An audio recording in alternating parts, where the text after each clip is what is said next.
রাব্বুল আলামিন পবিত্র কোরআনুল কারীমের ভিতরে বলেছেন আলাইহা 19।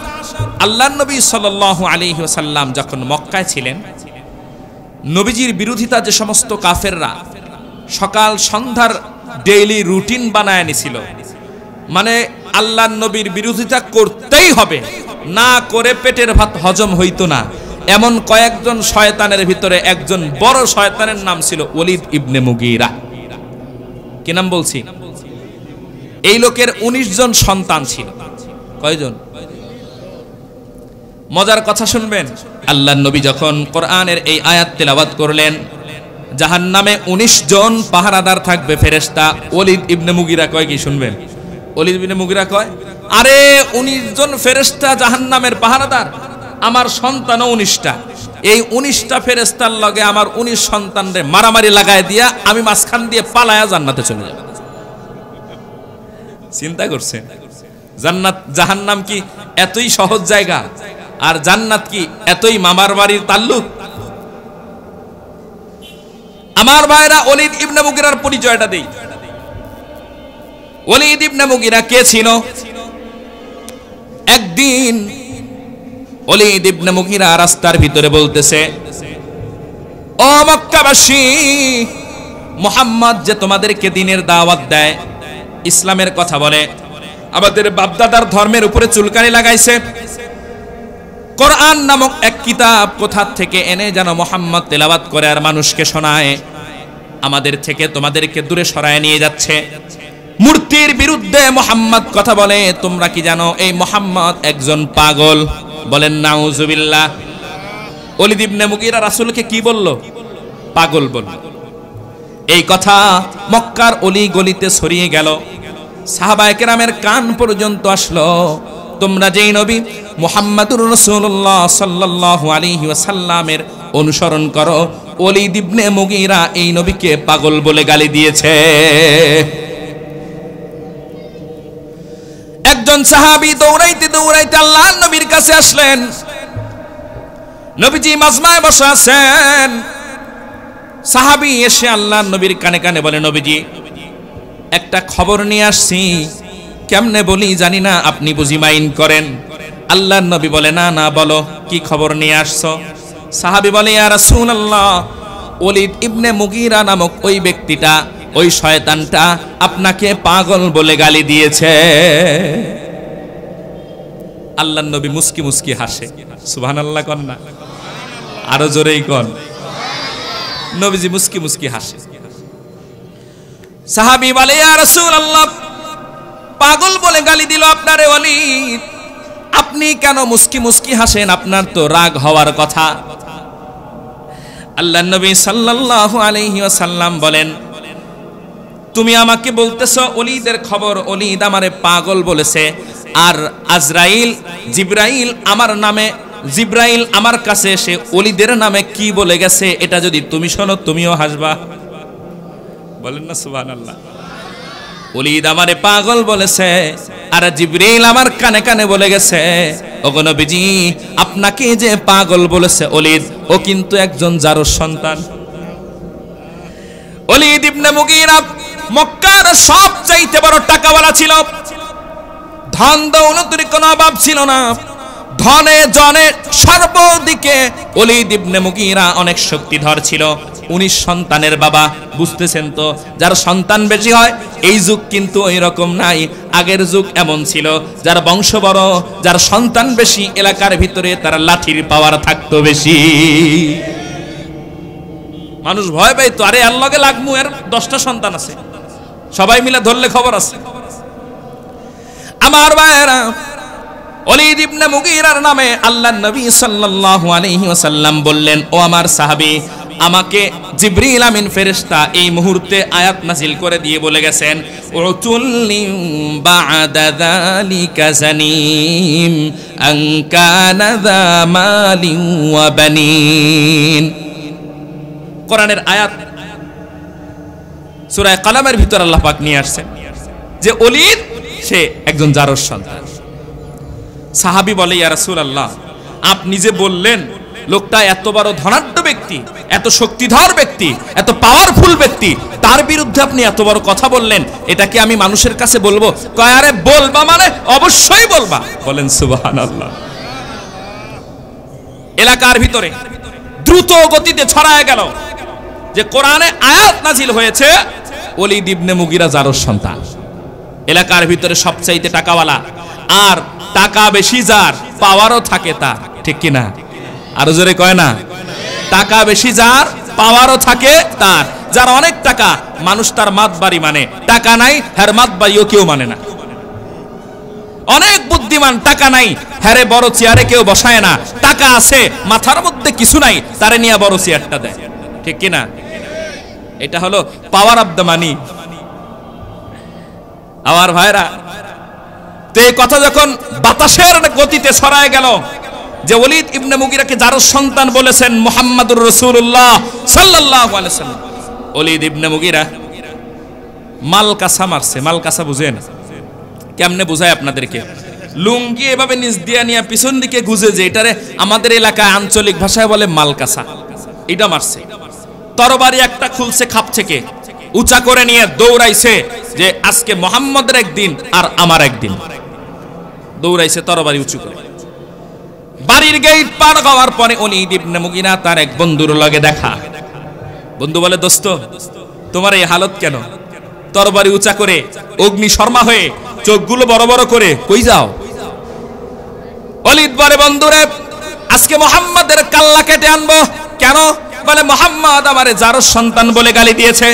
আমার মতো পাওয়ারফুল ব্যক্তি, টাকা পয়সার অভাব নাই, ধনে অভাব নাই, জনে অভাব নাই, আমার এত বড় কথা মুহাম্মদ বলছে, ওই মুহাম্মদের একটা বিহিত না করে আজকে ঘরে ফিরবো না।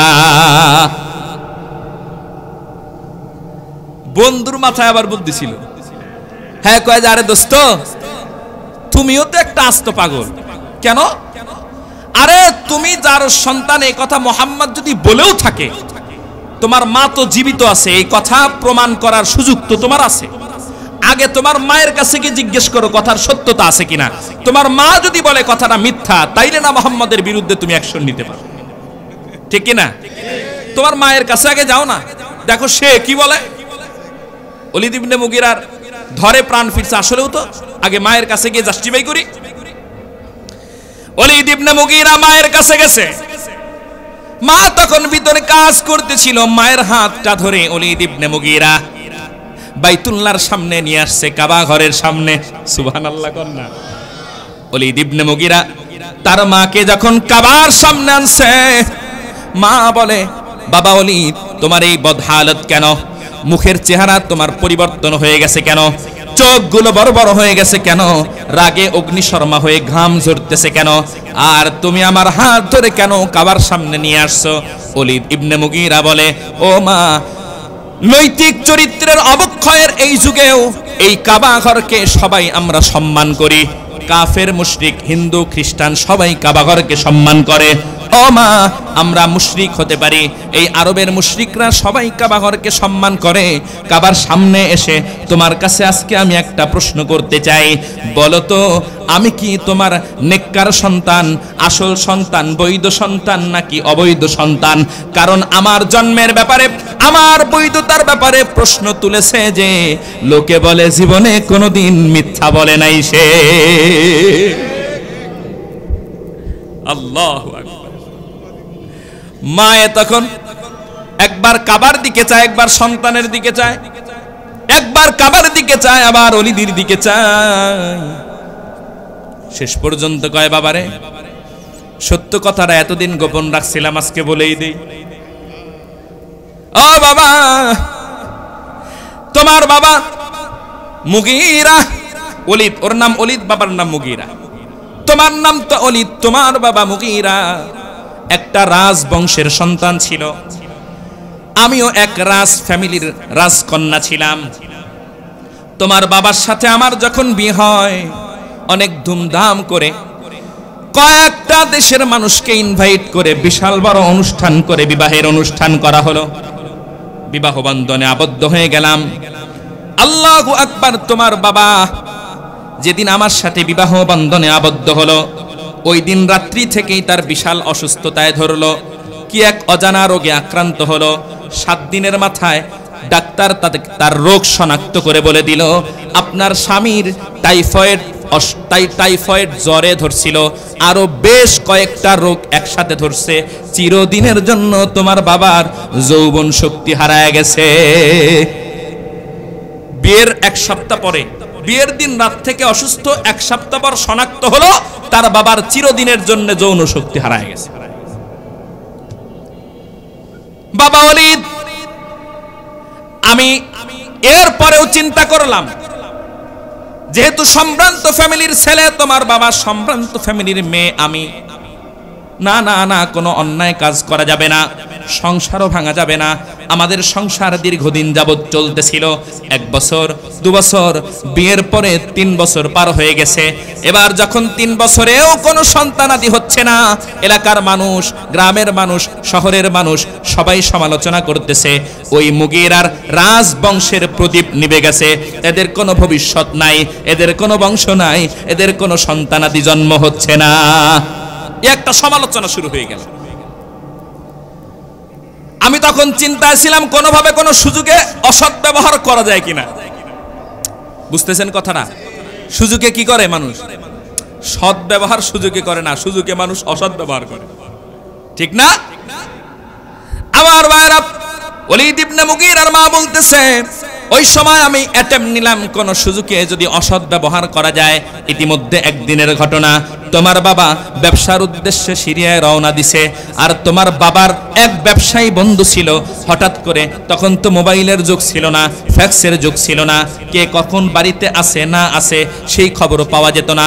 বলতেছে, তোমার বাবার সেই ব্যবসায়ী বন্ধু আমার বাড়িতে মেহমান হয়ে আসে এমন সময় যখন তোমার বাবা ব্যবসার উদ্দেশ্যে সিরিয়ায় গেছে। আমি চিন্তা করলাম, লজ্জা শরমের মাথায় লাথি দিয়া চিন্তা করলাম, এ একটা সুবর্ণ সুযোগ সন্তান জন্ম দেওয়ার, ভবিষ্যৎ প্রজন্ম তৈরি করার। তোমার বাবার সেই ব্যবসায়ী বন্ধুর সাথে তোমার বাবার অনুপস্থিতিতে আমি আকাম কুকাম কিছু কইরা লাইছি। তুমি ওই জাতের সন্তান, ওই তোমার ব্যবসায়ী বাবার, তোমার বাবার ব্যবসায়ী বন্ধুর সন্তান। এই কাবাগরকে সামনে রেখে, ও ওলীদ, আমি মা হয়ে তোমাকে সার্টিফাই করতেছি, তুমি কোনো বৈধ সন্তান নয়, তুমি 1 নম্বরের হাইব্রিড জাতের অবৈধ সন্তান। আমার ভাইরা দেখুন, এই ওলীদ ইবনে মুগীরা রাসূলকে কি বলছে? কি বলছে? কি বলছে? পাগল বলে গালি দিছে। ফলশ্রুতিতে গোরা খুঁজে পাওয়া গেল, লোকটা কি বৈধ না অবৈধ? ওর জন্ম বৈধ না অবৈধ? তাফসীরের কিতাবের ভিতরে লেখে, তাফসীরে কবির ইমাম ফখরুদ্দিন রাজি রাহমাতুল্লাহি আলাইহি লেখেন, ওলীদ ইবনে মুগীরার এই ঘটনাকে সামনে রেখে আল্লাহ পাক যে আয়াত নাজিল করেছেন, উতুল্লিম বাদা যালিকা জানিম, কিয়ামত পর্যন্ত এই আয়াত থাকবে। নবী যেমন ছিল, এখন নবী নাই, নবীর ওয়ারিস ওলামায়ে কেরাম আছে। কিয়ামত পর্যন্ত একদল মানুষ দেখবেন, ওলামায়ে কেরামকে দেখলে নাক ছিটকায়, আছে না নাই? হুজুরদেরকে দেখলে মাথা চুলকায়, আছে না নাই? হাফেজদেরকে দেখতে পারে না, মাওলানাদেরকে দেখতে পারে না, মুফতিদেরকে দেখতে পারে না, মাদ্রাসা দেখতে পারে না, যারা আলেম ওলামাকে দেখতে পারে না, আলেমদেরকে ভালোবাসে না, আলেমদেরকে গালিগালাজ করে, আলেমদের মাদ্রাসা এগুলো নিয়ে কটাক্ষ করে। তাফসীরে মাজহারির ভিতরে লিখছে, তাফসীরে কবিরের ভিতরে ইমাম ফখরুদ্দিন লিখছে, যারা ওলামায়ে কেরামের সাথে বিরোধিতা করে, ওলামায়ে কেরামকে গালি দেয়, ওলীদ ইবনে মুগীরার মতো তাদের জন্ম যদি জাস্টিফাই করা যায়, দেখা যাবে তাদের জন্মেও সমস্যা আছে। ঠিক কিনা জোরে বলে? হ্যাঁ। এবার আলেমদেরকে গালি দিবেন, ভাইবা চিন্তা দিয়ে, ঠিক আছে কিনা? আল্লাহ পাক আমাদের বুঝ দেন, বলেন আমিন।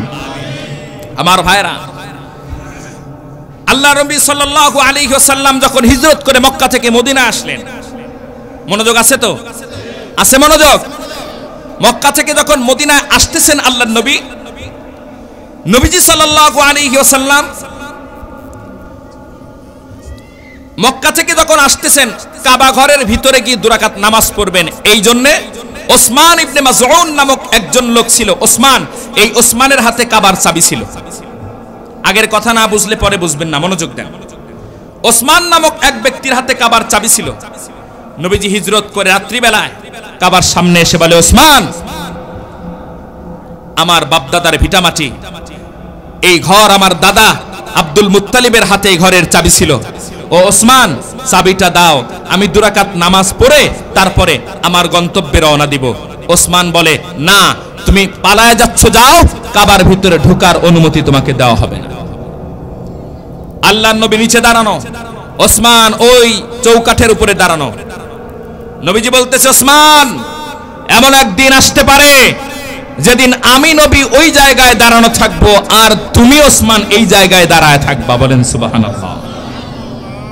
কি বলছে বলেন? ওসমান, যুগ ঘুরতে কিন্তু সময় লাগে না, সময় চেঞ্জ হইতে কিন্তু বেশি দিন লাগে না। আল্লাহ চাইলে রাতারাতি যুগ পরিবর্তন করতে পারেন কি পারেন না? আল্লাহ করে দেখাইছেন কিনা? আরো জোরে কন না, আরো জোরে বলেন। এই যে আমি আপনাদের সামনে আজকে বক্তব্য দিচ্ছি, যদি সিচুয়েশন পরিবর্তন না হতো এখন আমি জেলখানায় থাকতাম। আপনারা অনেকে জানেন আমাকে ধরে নিয়ে যাওয়া হয়েছিল। আমাদের উকিল বলতেছিল, হুজুর, আগামী 1 বছরের ভিতরে কোর্টে জজের সামনে আপনাদের ব্যাপারে জামিন চাওয়ার কোনো সাহস আমাদের নাই। তার মানে আমরা একেবারে প্রস্তুতি নিয়েই ফেলেছিলাম যে অন্তত 1 মাস এই জেলখানায় আমাদেরকে থাকতে হবে। আমার ভাইরা, সিচুয়েশন আল্লাহ যদি চায় রাতারাতি পরিবর্তন করতে পারেন কিনা? পারেন কিনা? বেশি সময় লাগে না। এজন্য সামনেও যারা আসতেছেন সাবধান, জুলুম করবেন তো আপনাদের পরিণতি একই হবে। জুলুমের পরিণতি কখনোই ভালো হয় নাই। ফেরাউন 350 বছর রাজত্ব করেছে, সেই ফেরাউনকে ইঁদুরের মতো পানিতে চুবায় মারছেন কে? নমরুদ গোটা বিশ্বের শাসক ছিল, সেই নমরুদকে জুতা পিটাইতে পিটাইতে দুনিয়া থেকে বিদায় করেছেন কে? এজন্য জুলুমের কোনো ঠাঁই এ দুনিয়াতে নাই। জুলুম যারা করে, হাদিস শরীফের ভিতরে এসেছে, জুলুম যারা করে কিয়ামতে তাদের শাস্তি তো হবেই, দুনিয়াতে কিছু না কিছু শাস্তি আল্লাহ দেখায়া দিবে। এজন্য আপনারা ঢাকার মানুষ, এখানে যারা আছেন, আশপাশে যতদূর সাউন্ড যাচ্ছে, সাবধান, আপনারা এখনো সচেতন থাকবেন। এখনো কিন্তু দেশের অবস্থা পরিপূর্ণ স্থিতিশীল অবস্থায় আসে নাই। এখনো প্রতিনিয়ত দূর দূরান্ত থেকে, দেশের বাহিরে থেকে গেরিলা ভাবে আমাদের দেশকে অস্থিতিশীল করার জন্য গোপন চক্রান্ত চলতেছে। এই চক্রান্তকে রুখে দেওয়ার জন্য প্রস্তুত আছেন তো ইনশাআল্লাহ? প্রথমে কি হলো? জুডিশিয়াল কু হলো।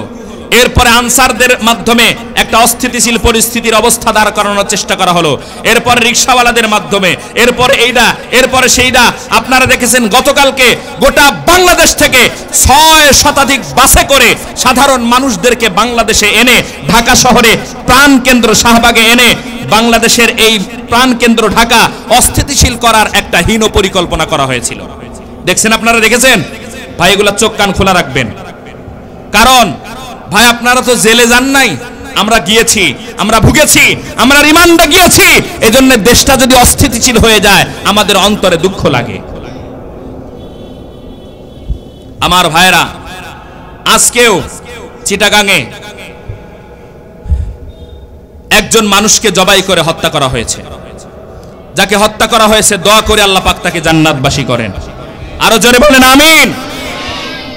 দেখুন, আমি মুসলমানদের বাহিরে যারা, বিধর্মী যারা, বিশেষ করে হিন্দু যারা আছেন, এই এলাকায় বহু মানুষ আছেন, মাইকের সাউন্ড শুনতেছেন, করজোরে আপনাদেরকে অনুরোধ করে বলবো, খবরদার, উগ্রবাদীর কোনো ঠাঁই কোনো দেশেই নাই, ঠিক কিনা? আপনারা ধর্মটাকে ডান দিকে রাখেন, নিজের মনকে, মানবিক টাকা যাকে প্রশ্ন করেন, আপনার তো একটা মনুষ্যত্ব বলতে একটা জিনিস আছে, কি বলেন, ঠিক কিনা? মানুষের বিবেকের কাঠগড়া সবচাইতে বড় আদালত। আপনারা এই বিবেককে প্রশ্ন করবেন যে আমি ঠিক করতেছি না ভুল করতেছি। আমরা বলবেন যে তাহলে হিন্দু আর মুসলিম আমরা মিলেমিশে থাকবো। অবশ্যই হিন্দুদের সাথে, বিধর্মীদের সাথে কি আচরণ করতে হবে ইসলামের চাইতে সুন্দর আর কোন ধর্মে কোথাও বলা হয় নাই। আমার নবী মুহাম্মদুর রাসূলুল্লাহ সাল্লাল্লাহু আলাইহি ওয়াসাল্লাম বলেছেন, ও মুসলমানরা শোনো, তোমরা যদি কোনো দেশের রাজত্বের ভার পাও, রাষ্ট্র পরিচালনার দায়িত্ব পাও, আর তোমরা যদি সংখ্যাগরিষ্ঠ হও, আর সেই দেশে যদি কোনো জিম্মি থাকে, হিন্দু, বৌদ্ধ, খ্রিস্টান, এরকম কোনো যদি সংখ্যালঘু জাতি থাকে, তোমরা তোমাদের সংখ্যাগরিষ্ঠতার বলে যদি কোনো জিম্মি অমুসলিমের উপরে জুলুম করো, কিয়ামতের ময়দানে আমি রাসূল তোমাদের বিপক্ষে ওই হিন্দুর পক্ষে আল্লাহর কাঠগড়ায় বিচার দায়ের করব। শয়তানি আর কতই করুম, মুহাম্মদ যা বলে আসলেও তো সত্য, আসলেও তো রাসূল যা বলে সত্য। জীবনে যেই লোকটা কোনোদিন একটা মিথ্যা কথা বলল না, জীবনে যেই লোকটা কোনোদিন কোনো গুনাহ করলো না, জীবনে যেই লোকটা কোনোদিন কোনো অন্যায় কাজ করলো না, সে শুধু একটা কথাই মিথ্যা বলবে যে আল্লাহ এক। এটা তো হতে পারে না। আরে সবই যদি সত্য হয় তার জীবনের কথাগুলো, তাহলে এটাও সত্য, কোনো সন্দেহ নেই। ওলীদ ইবনে মুগীরার মনের মধ্যে এই বিষয়টা একদিন আসছে। সুন্দর করে হাত মুখ ধুয়ে গোসল করে সুন্দর একটা পোশাক পরিধান করে বের হইছে কালেমা পড়ার জন্য। সুবহানাল্লাহ, আরো জোরে কন্যা। ওলীদ ইবনে মুগীরা কালেমা পড়ার জন্য ঘর থেকে বের হয়েছে। রাস্তায় আবু জাহেলের লগে দেখা, আবু জাহেলের সাথে দেখা।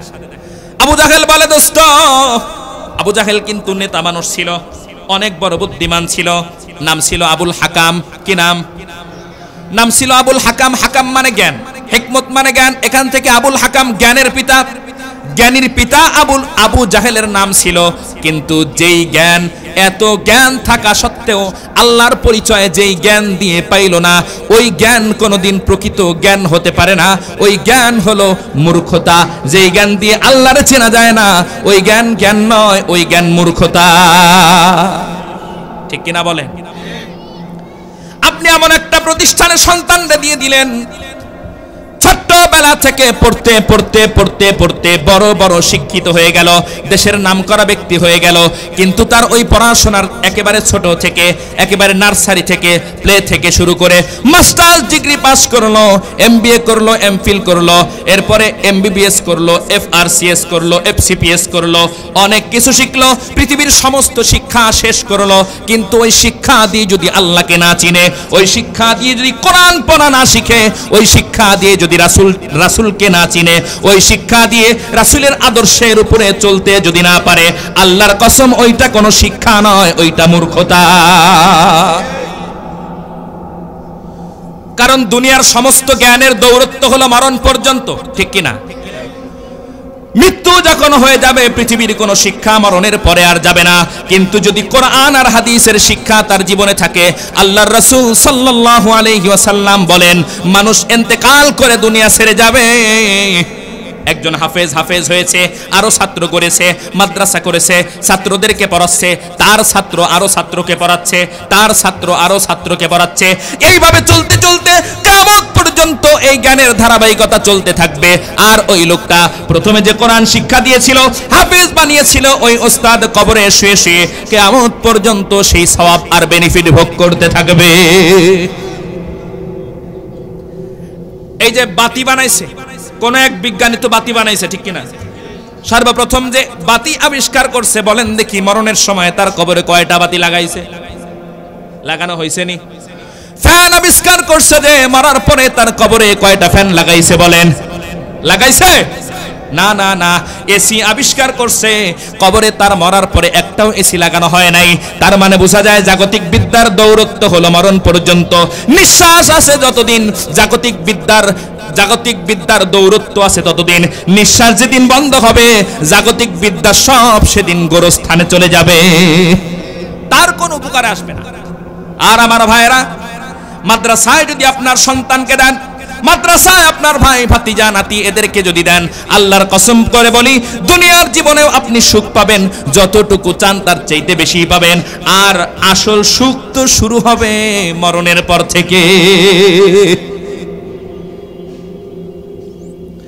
আল্লাহু আকবার। ওলীদ ইবনে মুগীরা সুন্দর একটা কাপড় পরছে, গোসল করছে, রওনা হয়েছে কালিমা পড়ার জন্য। রাস্তায় আবু জাহেলের লগে দেখা। আবু জাহেল কয়, ভাই ও ওলীদ, তোমাকে আজকে সুন্দর দেখা যায়, পোশাকটাও সুন্দর দেখা যায়, চেহারাটাও কেমন সুন্দর লাগতেছে, কই যাও? আবু জাহেল বুঝতে পারছে ওলীদ ইবনে মুগীরা ডাল মে কুছ কালা হ্যায়, আজকে কেমন যেন পোশাকের পরিবর্তন। চেহারারও পরিবর্তন, মনটা কেমন বিগড়ে গেছে বোধহয়। আবু জাহেল বলে, ওলীদ ও ভাই কোথায় যাও বলে যাও।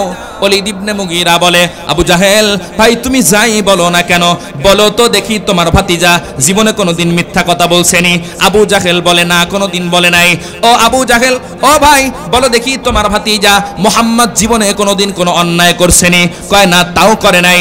ও আবু জাহেল বলো দেখি তোমার ভাতিজা কোনোদিন কোনো নারী কেলেঙ্কারি করছেনি? কয় না, করে নাই। তোমার ভাতিজা কোনোদিন কোনো অন্যায় করলো না, জীবনে কোনোদিন কোনো মিথ্যা বললো না, কারো আমানতের খেয়ানত করলো না, কোন নারী কেলেঙ্কারি করলো না, কিন্তু একটা মাত্র কথা লা ইলাহা ইল্লাল্লাহ এটা মিথ্যা বললো, আমি তো তা মানতে পারি না।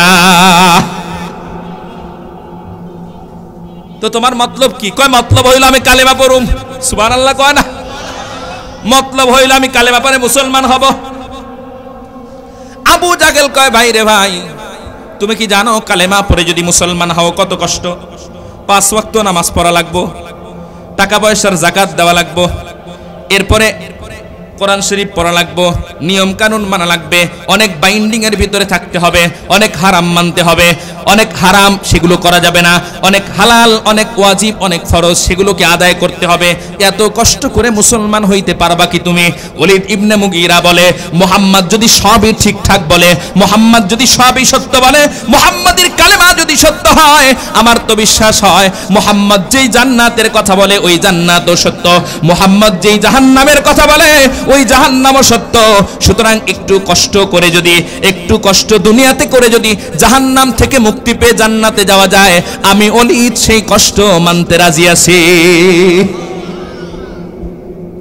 আবু জাহেল দেখছে সর্বনাশ, এই লোকটা যদি হাতছাড়া হয়ে যায়, এই লোকটা যদি হাতছাড়া হয়ে যায় উপায় নাই, কারণ টাকা পয়সা অর্থনৈতিক শেল্টার ওই ওলীদ ইবনে মুগীরার কাছ থেকে নেয়। যত আকাম কুকাম আছে এইগুলা করার জন্য টাকা পয়সা যা লাগে ওলীদে দেয়। এমন লোক কিন্তু সমাজে কিছু আছে, মসজিদে জীবনে দান করে না, মাদ্রাসায় কোনোদিন দান করে না, ওয়াজের মঞ্চে দান করে না, একটা গানের অনুষ্ঠান বানান দেখবেন ওই জায়গায় সে ঠিকই ফাইনান্সিয়াল সাপোর্ট করতেছে। আছে না নাই? আছে না নাই? তারা কোন দলের? কোন দলের? ওই ওলীদ ইবনে মুগীরার দলের। ঠিক কিনা তারা বলেন? মিয়া তোমার টাকা মসজিদে আসে না, মাদ্রাসায় আসে না, গানের মজমায় টাকা দাও, যাত্রার প্যান্ডালে টাকা দাও। আরে মাদ্রাসা মসজিদে টাকা যে দেয়, লাভ মাদ্রাসার নয়, লাভ মসজিদের নয়, যে টাকা দিল তার লাভ, যে তার টাকা আল্লাহ নিজের ঘর মসজিদে কবুল করেছে। তোমার টাকা আল্লাহ কবুল করে নাই। দেখবেন কিছু লোক জুমার নামাজে মসজিদে আসে সবার পরে, হুজুরে যখন খুতবায় দাঁড়ায় ওই সময় এসে সে 5 তলা 6 তলার ছাদের উপরে ওঠে। ফায়দা হইলো, লাভটা কি? ওই আগের সুন্নতটা পড়া লাগলো না। ঠিক কিনা? আবার হুজুর যখন মোনাজাতটা ধরে ব্যাস চোরের মতো পালায়া যায়।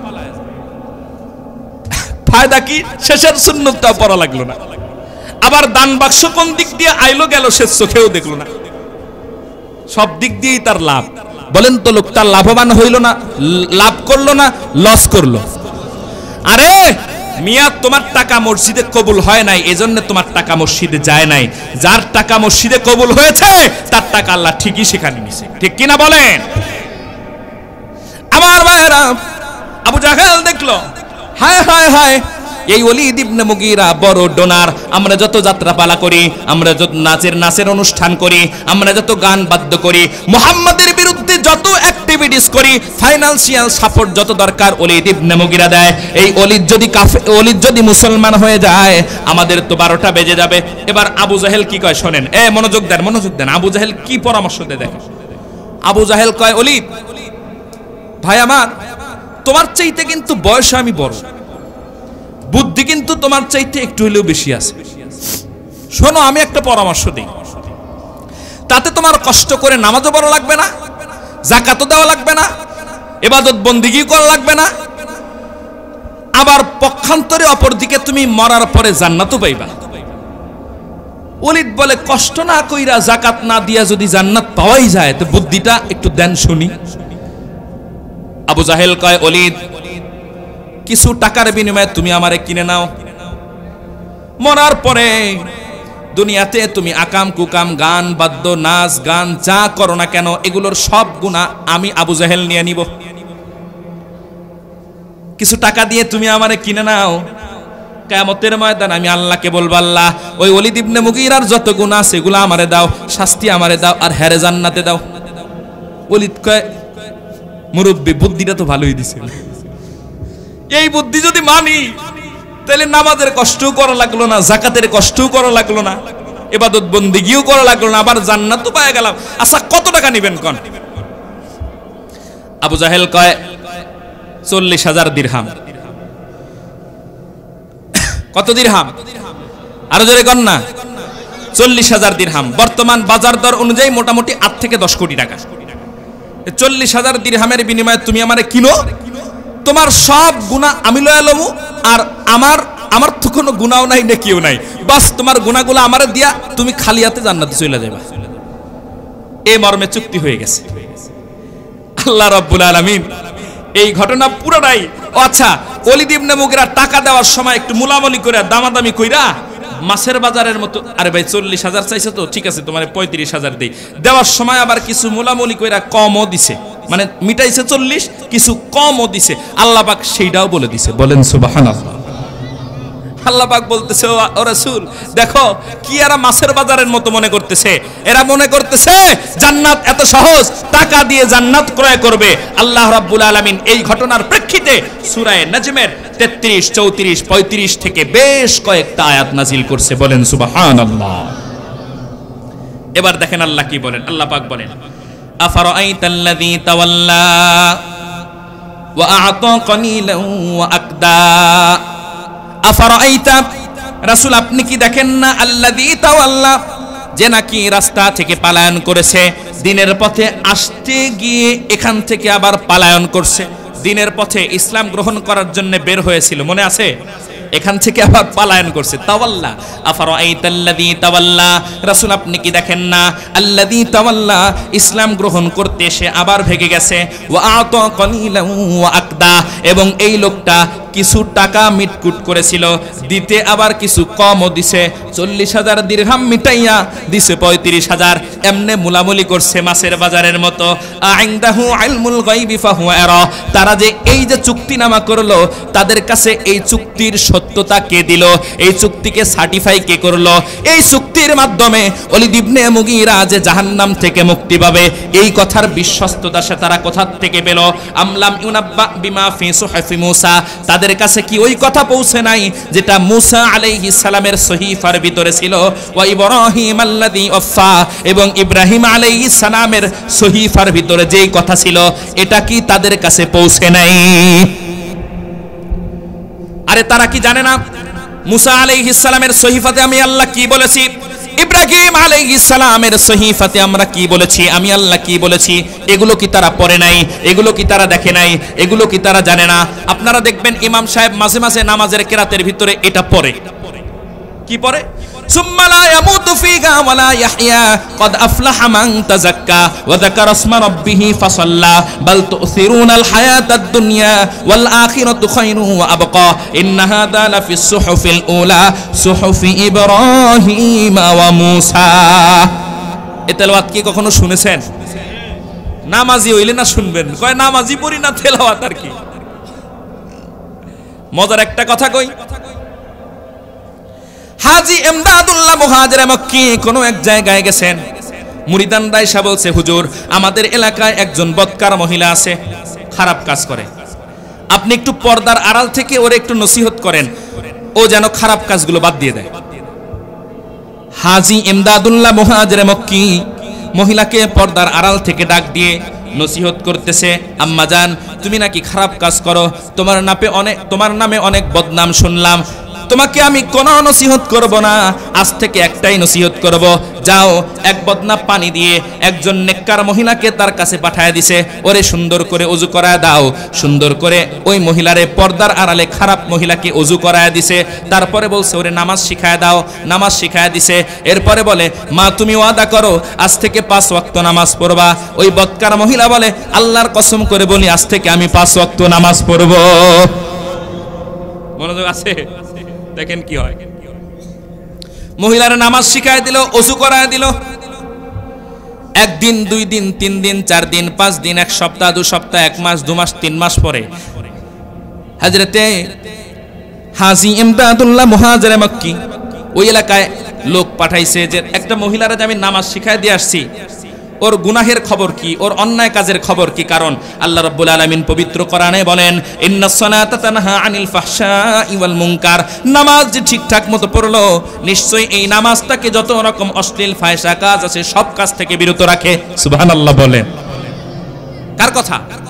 আরো জোরে, কার কথা? বাস ওরে বলে নাই যে তুমি গুনাহ ছেড়ে দাও, তুমি জিনা ছেড়ে দাও, এগুলা বলে নাই, বলছে তুমি নামাজ পড়ো, কারণ নামাজ সব গুনাহ থেকে এমনিই বাঁচায়। 3 মাস পরে তথ্য নিয়ে দেখে এই মহিলা আগেও যেমন ছিল এখনো তেমন, কোনো পরিবর্তন নাই। হাজী ইমদাদুল্লাহ মুহাজির মক্কির অন্তরে কৌতূহল জাগলো, আরে যে লোকটা নামাজ পড়বে সে তো অবশ্যই গুনাহ থেকে বাঁচবে, কেন কোনো পরিবর্তন হইল না? তথ্য নেওয়ার জন্য গেছে, আবারও ওই মহিলাকে ডাক দিছে পর্দার আড়ালে, আম্মা জান আপনাকে না আমি 3 মাস আগে নামাজ শিখায় দিয়ে গেছি, অজু করায় দিয়ে গেছি, মনে আছে? কয় হ্যাঁ।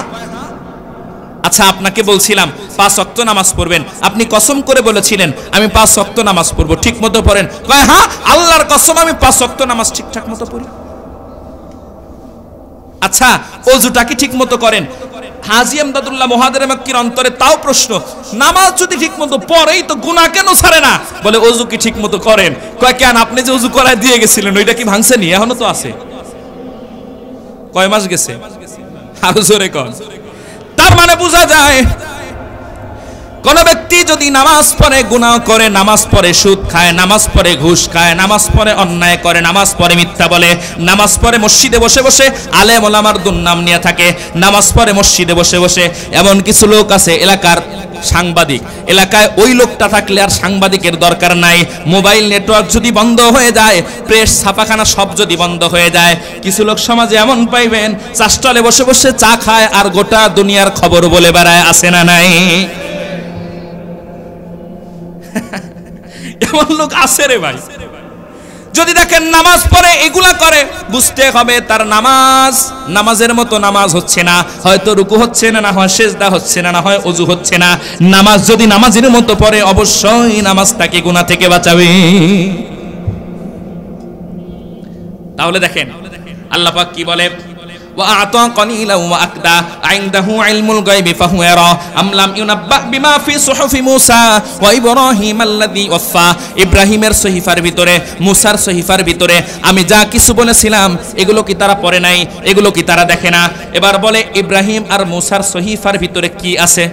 আল্লাহ রাব্বুল আলামিন বলতেছে তারা যে চুক্তি করলো আর আবু জাহেল এক শয়তানে চুক্তি করছে, মনে আছে তো?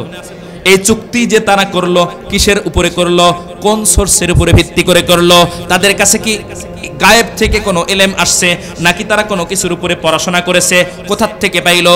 তারা কি পড়ে নাই আমি মুসার সহিফার ভিতরে কি বলেছি আলাইহিস সালাম, ইব্রাহিমের সহিফার ভিতরে কি বলেছি আলাইহিস সালাম? তারা কি পড়ে নাই? মুসা আলাইহিস সালামের সহিফার ভিতরে যা বলেছি, ইব্রাহিম আলাইহিস সালামের সহিফার ভিতরে যা বলেছি, এখন আল্লাহ কোরআন শরীফে সেটাই বলতেছে, আল্লাহ তাজিরু ওয়াজিরাতু বিজরা উখরা। কিয়ামতের ময়দানে আল্লাহর বেতাম্বি, আল্লাহ খবরদার খবরদার খবরদার, ভালো করে মনে রাখো, লা তাজিরু ওয়াজিরাতু বিজরা উখরা, লা তাজিরু ওয়াজিরাতু বিজরা উখরা। কিয়ামতের ময়দান এমন এক ময়দান, এই ময়দানে কারো বোঝা কেউ বহন করবে না। যার যার গুনার বোঝা তাকেই বহন করতে হবে, কারো বোঝা কেউ বহন করবে না। ওয়ালাইসা লিল ইনসানি ইল্লা মা সাআ, লাইসা লিল ইনসান ইল্লা মা সাআ। মানুষ যা উপার্জন করবে, যা কামাই করবে, কিয়ামতের ময়দানে সেটাই পাবে, এর চাইতে বেশি পাওয়ার কোনো সুযোগ নাই। আল্লাহর কসম করে বলি মুসলমান ভাইরা, যতদিন দুনিয়াতে আছেন নিজের জন্য উপার্জন করে যান। আল্লাহর কসম করে বলি আপনার ইন্তেকালের পরে আপনার জন্য কিন্তু করনেওয়ালা মানুষ খুব বেশি থাকবে না। আরে আপনি যা পারেন আপনার জন্য পুঁজি গোছায় যান। কোটি টাকার মালিক আপনি, আজকে মারা গিয়েছেন, আপনি মনে করেছেন আপনার সন্তানেরা অনেক দান দক্ষিণা করে আপনারে জান্নাতে পাঠিয়ে দিবে। আপনি মারা যান, কবরে পাঠানোর আগে আপনার সম্পদ বন্টনের চিন্তায় তারা ব্যস্ত হয়ে পড়বে। ঠিক কিনা জোরে বলেন? আপনি আজকে মারা যান, আহা দুনিয়ার কি হালত। মানুষ যদি একজন মারা যায়, সর্বপ্রথম তার ওয়ারিসরা যেই জুলুমের শিকার হয়, আমিও হয়েছি, আপনাদের সাথে শেয়ার করি। একজন মানুষ ইন্তেকালের পরে লাশ এখনো দাফন করা হয় নাই, যার বাবা মারা গিয়েছে পাহাড় পরিমাণ শোকের বোঝা তার মাথার উপরে, তার গোটা দুনিয়া অন্ধকার হয়ে গিয়েছে, এখনো মাটি হয় নাই। এই মুরব্বিগুলা আয়েশা কয়, বাবা তাহলে তোমার বাবার খাওয়াটা কবে দিবা, একটু পরামর্শ হয়ে যাক। কি বলেন, হয় কি হয় না? গ্রাম অঞ্চলে হয় কি হয় না? এর চেয়ে বড় জুলুম আর কি আছে? কি ভাই, মানুষ একে অপরকে খাবার খাওয়ায় খুশির সময়, সন্তান হয়েছে আকিকা খাওয়ায়, বিয়ের সময় অলিমা খাওয়ায় খুশি, সন্তানের পরীক্ষায় পাশ করছে মিষ্টি খাওয়ায়। তো খাওয়া দাওয়ার মুআমালা তো খুশির সময়।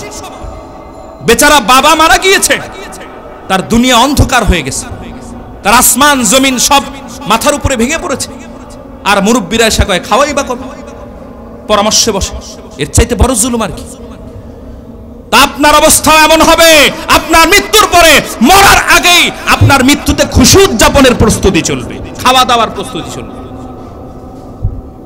এজন্য ভাই নিজের জন্য যা পারেন নিজে করে যান, আপনার পরে পরেওয়ালারা করবে এই চিন্তা আকাশ কুসুম চিন্তা, ওই চিন্তা বাদ দিয়ে দেন। সম্পদ থেকে কিছু দান সদকা জীবদ্দশায় করে যান। ভাবতেছেন এখন করব, আজ করব, কাল করব, না, দেখবেন সময় চলে আসবে কিছু করার টাইম পাবেন না। আল্লাহ আমাদের বুঝদান করেন, বলেন আমিন।